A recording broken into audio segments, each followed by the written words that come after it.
Hello, it's Arthur here from YZ Automotive. You joined me in the showroom with an i3 in the air. It's a Saturday today, I'm here on my own, and there's just a few things going on which I thought I'd try and make a start on before next week. And I thought some of them are a little bit interesting, so it's worth maybe putting together this quick video. So it's just going to be sort of 10 minutes or so of waffling essentially. Gonna show you around this as well, which is a new arrival. It came into stock literally yesterday. What kind of drew me to pick up my iPhone, so sorry for the poor quality, is we've had stock at the moment is really hard to get hold of. Prices just keep going up, and we kind of have to grab anything we can. But we had 4 ex-Alphabet cars arrive from BMW this week. It's usually our absolute preference for buying stock. Pretty well taken care of. They've usually got good service history, and because they're on maintenance plans, there's kind of no messing around. They're clean cars with no stories, as we like to say here. So this one, above all else, it had 4 scuffed wheels, so I thought, given it's a Saturday and it's quiet, I will do that to help out. And usually we would do this on the ramp, which is at the back, but there's about 3 cars in the way, so I'm just doing it up here. No one's in the, I'm not in anyone's way. The idea with this car though, so it is obviously one owner, like all the BMW group ex-lease cars are.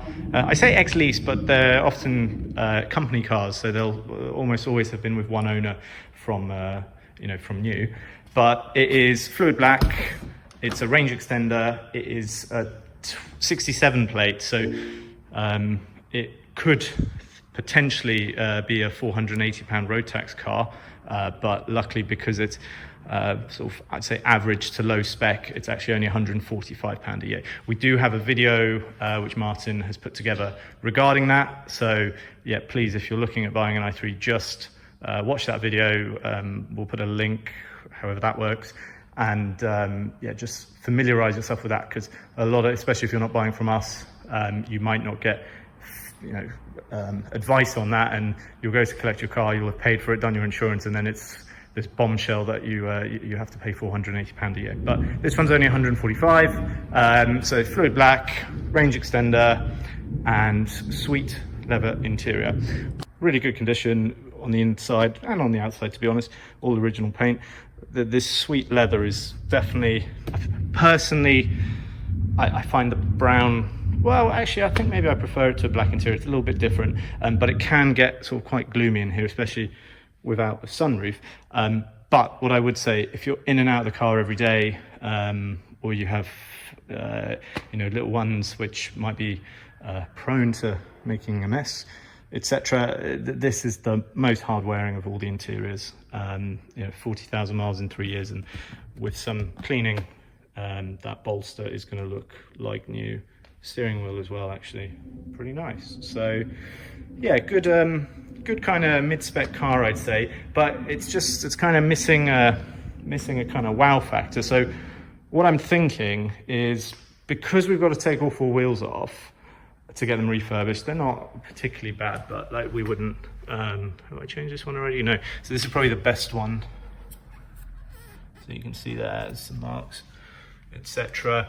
I've already taken the ones off this side again, and then lastly the 4th one, just rim damage there. So we're sending all 4 off for refurbishing anyway, and I'm thinking, actually, black car, sweet interior, let's kind of do a stealth look with this car. So I'm actually going to get the 4 pizzas done in gloss black, and we've not done it before. We've sold cars where it's been done before the car came to us, and I wouldn't say I've had mixed feelings on it, but I always sort of like OEM looking stuff. But recently we had a customer come in, I think, for a service, and they had it done, and the tires were all slicked up, and it actually looked really good. So I'm gonna do that. And then I thought, actually, let's go one step further. We've got some kidney grills which accidentally got painted the wrong color, so they are, I think, actually the blue and the silver bit are gloss black,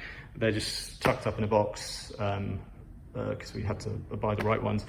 Yeah, I'm thinking we'll fit those, probably leave that blue, but we could always tweak that at the end. And then also the side strakes, or the sill strakes, which are again in the Protonic matte blue.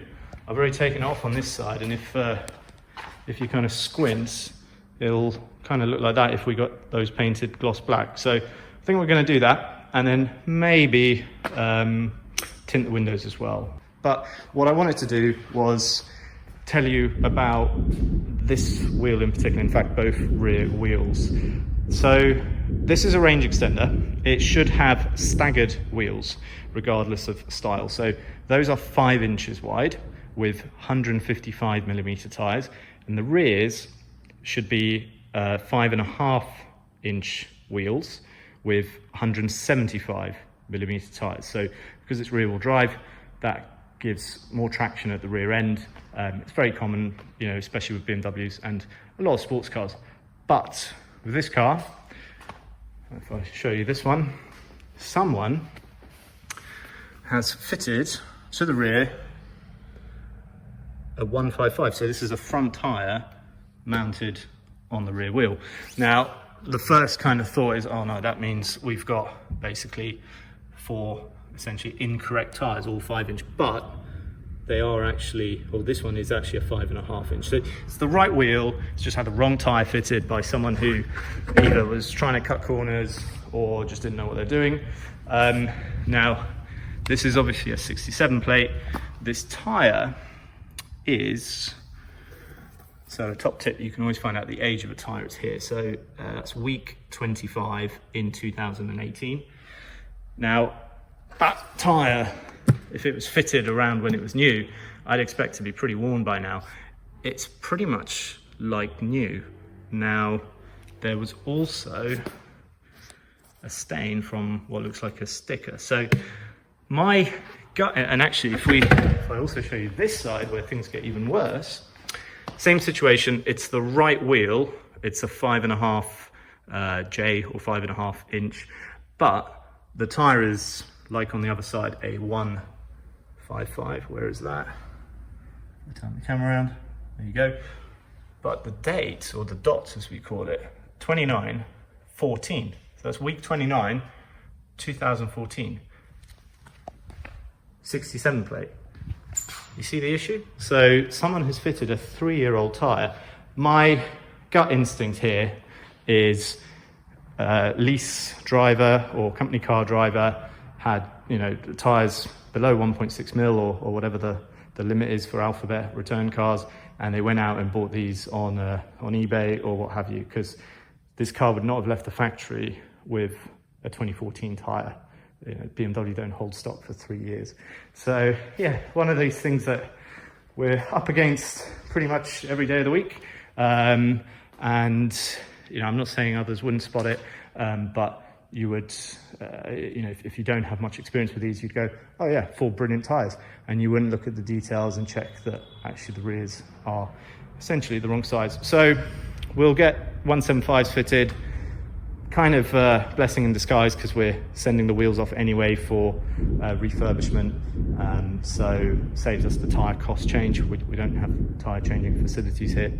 And I think what we might also do is take the opportunity to upgrade this car to the Michelin e-primacy tyres, which we do sell and have a deal with Michelin on. It's a really good tyre. It rides, in our opinion, a bit better than the Bridgestone, and also it comes with more tread. So I'm going by memory here, but I'm pretty sure the Bridgestone Ecopia EP500s start with about 5, 6, 5.5, whereas the Michelins are pretty much above 6, if not almost 7, across the whole block. So yeah, we might do that.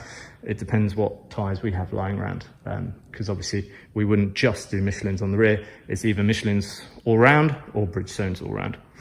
Yeah, anyway, I will try and show you if I can create some kind of some kind of tripod, I will try and show you how these remove, because actually they're a lot simpler than you would think. Okay, so we start at this end. Firstly, you just pull out this little styrofoam kind of pad. Behind here, there's two kind of emergency pull cords. These are to release a charging cable if for some reason it's locked in and can't be taken out, and the other one is for a manual release for the charge port door. So they're useful often in that scenario where you're at a charger and you can't get the cable out or you can't open the door. It's pretty stressful and you don't know where it is. So if you own one of these, that's the top tip, that's where it is. But yeah, this trim here, so we just get a kind of prying tool. Doesn't have to be anything particular, but try and avoid using a metal screwdriver. If that's all you've got, that's fine. But what I would do is I would just wrap, use as wide a tool as you can, and just wrap it in electrical insulation tape. It's a little thing you can do if you don't have one of these. But basically we go in roughly, first one's the hardest, and once you've done that, you're away. So there we go. And there's just there's teeth here, which you'll see in a second, and as I go, those just start unclipping.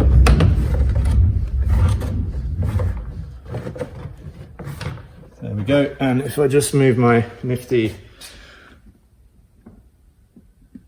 little setup, which is actually our vacuum cleaner, so if I just move it to there, come around this side, and we just keep going. In fact, it's pretty much gone on its own. There we go.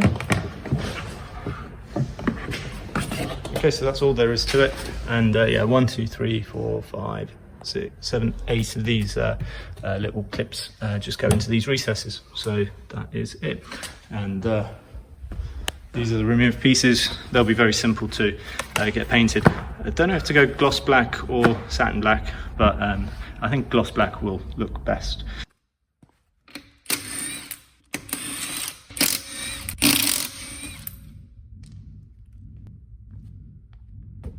So, moment of truth. Obviously we know it's a 155 tyre, but is our wheel the right size? And yes, it is 5.5 inches, so we're all good in terms of hardware. We just need to sort the tyres out. And while we're here, have a quick look. Everything looks all right. This is the motor mount, and these bolts were enlarged sort of halfway through production, just because there were quite a lot of cases of those shearing. There was also a software patch to try and reduce the chances of that happening. Right, one more wheel to go.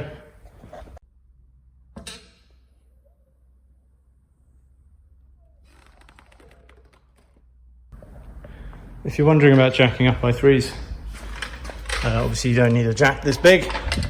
Halfords Advance, actually really good tools. Don't let the HAL frauds kind of saying fool you. But yeah, what you need to do, get yourself one of these. It's a universal BMW puck.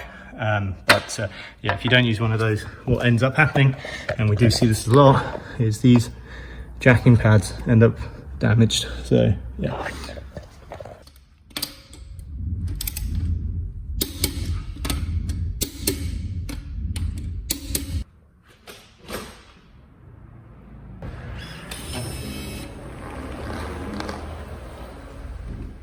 Having a quick look around it, all that's left is, I think there's a chip on the windscreen which is easily repairable. Obviously we saw the gaiters. Judging by age, I'm going to assume it needs a service at some point around now, but that will all go through the usual prep process. But yeah, that's it. That's going to go off to the car park and sit there waiting for the wheels to come back. Speaking of, all marked up. I've decided to go gloss black on these. I think that makes most sense. So they're ready to go to the paint shop, and all the wheels are marked up. I'm going to stick with Bridgestones. The fronts have so much tread, so it makes sense to just keep to that. So yeah, 2 brand new rears going on, and we'll keep the others just in case they come in handy. The 2014 Tyre obviously would never go on a sale car, but it might be useful for a dolly or something like that. So yeah, these, by the way, these go off to a professional refurbishing company who just specialise in alloy wheels. They're a really good company, and actually, if you're interested or don't know much about the process, there's a lot more involved than you'd think. So if there's interest, do comment, and we'll maybe ask them if they would mind inviting us around and we could film the process. It's 2 days for these if it's just a solid color, or if they're diamond cut a bit like these,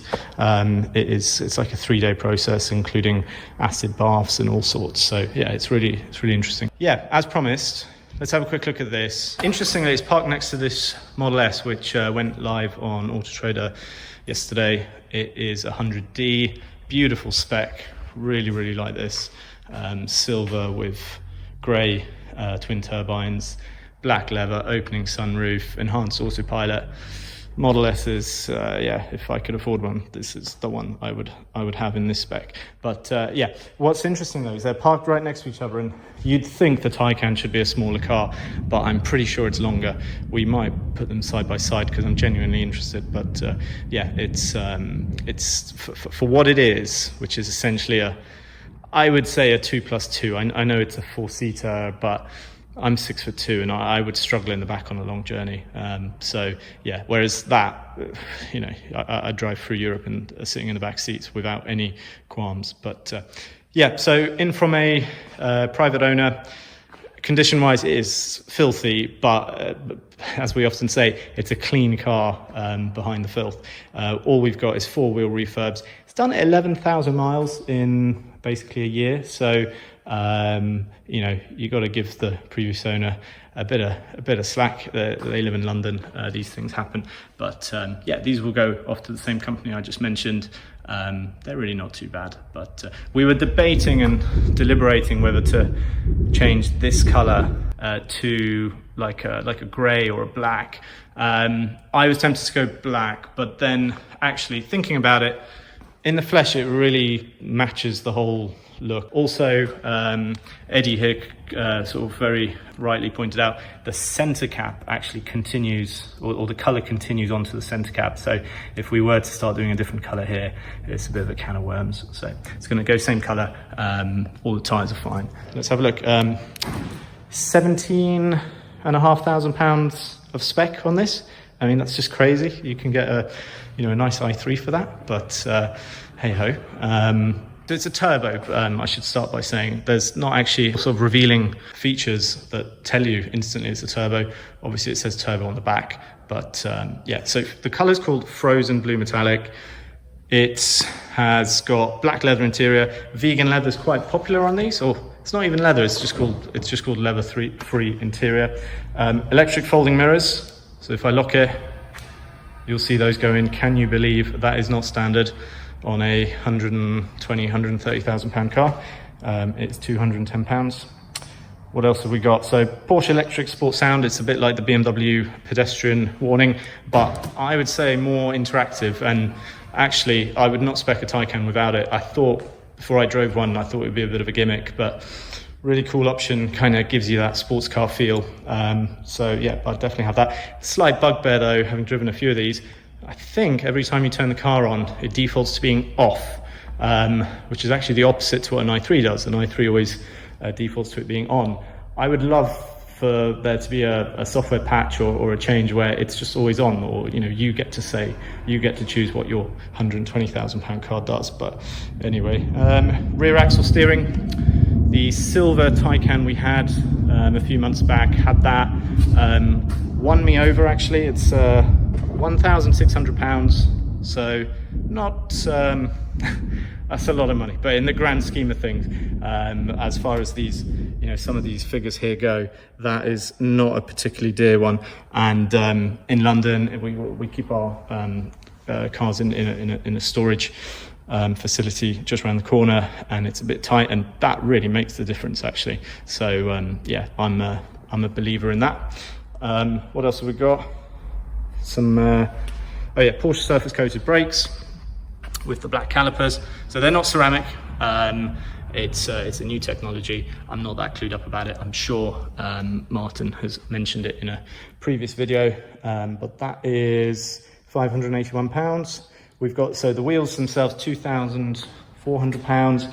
These LED Matrix PDLS Plus headlights with Glacier Ice Blue detail. So yeah, obviously it's filthy, but pretty cool. It matches the color, so that was a pretty cool thing to spec. We've got a panoramic fixed sunroof. Quite a few of these on the used market with no glass sunroof. I don't know if you know, if I had a car of this value, I think I'd want a sunroof, but I guess you can't be too picky if you're buying on the used market. Is it 1 year or 1.5 year waiting list on these at the moment? So I guess maybe you got to get what you're given. What else have we got? Privacy glass, surround view, which actually works really well. Porsche InnoDrive. Now that I've got no experience on. I'm led to believe it is basically like a poor man's full self-driving. I will find out more about it, or maybe if Martin covers this car in more detail, he can learn up on it and tell you how it works. But yeah, it's got that. That's a pretty expensive option. That's £2,100. Night view assist, no idea. I'm going to assume a screen shows up in front of the steering wheel on the binnacle and highlights if you're about to hit a human or an animal that you weren't aware is in the distance. What else we got? Home link, lane change assist, sport seats, heated steering wheel, 2+1 rear seats. So actually you can get these without a third seat in the middle. Has it got comfort access? No, it doesn't. That's probably a good thing, I would say. So yeah, that's that middle seat, which frankly I wouldn't want to sit in for a long journey, but nevertheless probably adds a bit of versatility to the car. What else have we got? Center console with Porsche crest, an aluminium interior pack, passenger display, powered port covers. Got to demonstrate those because why not? There you go. The DC slot is only on the near side. So swipe again, bye-bye. That's pretty cool. I mean, a complete gimmick, but how much? £443. I mean, wow, that's a set of 4 new tyres, but I guess in the grand scheme of things, yeah, why not? What else have we got? 150 kilowatt DC onboard boost, sorry. Most of them have that spec'd, and it's good future proofing. Mobile charger connects, and that's it. So 17,300 odd quid. Let's have a quick look inside. Yeah, love these seats. So these are the sport seats, 18-way. Really, really comfortable. Actually, I'd say more comfortable than non-sport seats. Okie dokes. It does have both. My heart sunk earlier when I was looking at it, thinking, oh, I missed those. But of course, being a turbo, that is standard. So what have we got going on here? Steering wheel moving. There's the night assist. It does not replace my attentiveness. Damn, I was hoping it would. Anyway, what else have we got? I'll continue as a guest. There's our passenger display. It's quite cold, so let's turn all this stuff off. Can I do that quickly? Nope. I'm guessing, oh, maybe here. Nope. Where's the off button? There isn't one. Let's sync it and then just go down. Okay. Gosh, that was a bit of a faff. I'm sure there's a way that I don't know about. Here is where on Taycans you kind of find your, I'm sure it's, no. I'm doing stuff which I'm sure is going to have consequences, but so yeah, here if you press that, this is kind of your like settings, etc. So that is that sport sound generator. I'll just be quiet for a second, press on. Even when you're static you start to hear it, but obviously it's an iPhone, so I'm not sure if it'll capture it, but let's try. And as you drive, obviously it gets louder. Pretty cool feature. Recuperation or regen, again, pretty sure, as with the sound generator, that defaults to being off. Now, there are 2 shortcut buttons available to you. You've got a diamond button there and a diamond button there. So I imagine what a lot of owners do is use those to kind of get those settings where they want. Lastly, so chassis lift, let's slam it, just see what that looks like. Just see a reference point, probably doesn't come up on camera, it's going down, and yeah, that's about it. Heated seats, the reason I point that out is really early Taycans that was an option, and yeah, again, something you'd really expect when you're spending this amount of money. There's the cruise control. I would need to find out how that works, being that inner drive system. Anyway, let's park it up. So yeah, there you go. That's it in low mode, which I must say it looks like a proper sports car. And yeah, this is the fourth one we've had in stock, fourth or fifth. Having done some miles in these, they really handle superbly. The cornering is just so flat, and the suspension, even though it's essentially a sports car, it's so soft and smooth where you want it to be. Yeah, very, very compliant setup. You know, air suspension at its absolute best. So yeah, that's about it for today. I have a sneaky suspicion I've run well over the 10 minutes I thought this would be, but well, at least we've covered a few interesting things, and I'm hoping before we post this we'll have some final photos or video of that car once it's all done up, and then you guys can tell me whether you agree or not with the decision to go for the stealth look. But yeah, that's it. Thank you very much, and see you in the next one.